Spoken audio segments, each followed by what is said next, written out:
Hello guys, কেমন আছো? আশা করছি ভালো আছো। নিয়েছিলাম একটা ব্লগ। তো আজকের ব্লগটা শুরু করছি রাস্তা দেখবে এবং বাইকে করে যাচ্ছি। আর এরকম মুখ ফুক ঢেকেছে তার কারণ এত গাইস রোদ। আর আমরা যাচ্ছি হচ্ছে রতনমেলা। দেখো গাইস, এত রোদ আর রাস্তা উপর ফাঁকা, এর জন্য আগে আমরা মুখ ফুক ঢেকে যাচ্ছি।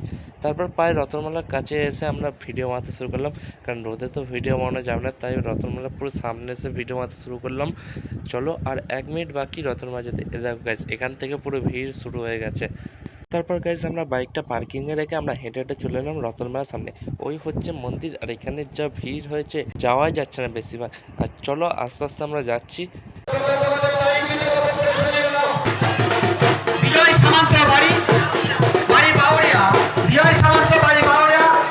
আর গাইজ এখানে এটা কি হচ্ছে সেটা আমি নিজেও জানি না, এই জন্য তোমাদের বলতে পারছি না এখানে এটা কি হচ্ছে। কিন্তু গাইজ দেখো, তোমরা যদি জানো তো কমেন্টে আমাকে বলো এটা কি হচ্ছে এখানে। তারপর আমরা এখান থেকে দেখে এগুলো দেখে মন্দিরে ঢোকার চিন্তা ভাবনা করলাম, কারণ মন্দিরে ঠাকুরটা দেখতে হবে। চলো মন্দিরে যাই আমরা।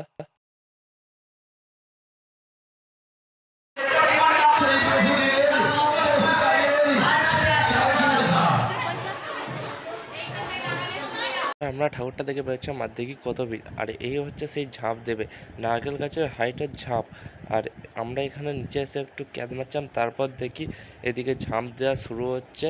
আর এই মানুষটি ঝাঁপ দিবে এই জন্য উঠছে। তারপর উপরে গিয়ে অনেক ফল ছড়াবে, তারপর দেখবে আরও মজা হবে।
কিছুক্ষণের মধ্যেই তিনি মায়ের পক্ষে নেমে এসে মা দুটি হাত বাড়িয়ে দিচ্ছে, মাকে ডাকছে। তাই আমরাও বলি এক কায়ে মনোবাক্যে রত্নমালা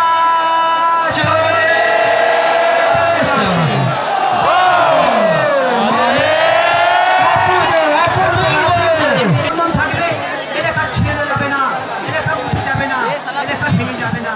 এলাকা আমাদের হৃদয়ের মাঝে রঙিন জীবন থাকবে, যখন স্পন্দন দেবে মাত্র তাপস তিনি অপূর্ব অপূর্বভাবে চিনের মতো করে এসে। তারপর আমরা গাড়ির দিকে যাওয়ার চেষ্টা করছিলাম, কিন্তু এখানে এত ভিড়। আর আমরা অনেকটা চলে আসার পর সন্ধ্যা হয়ে যাচ্ছে বাড়ি ফিরতে। যদি ভিডিওটা ভালো লাগে থাকে তো লাইক সাবস্ক্রাইব শেয়ার করে দাও, আর পাশে থাকা বেল আইকনটি বাজাও। Tata, bye bye.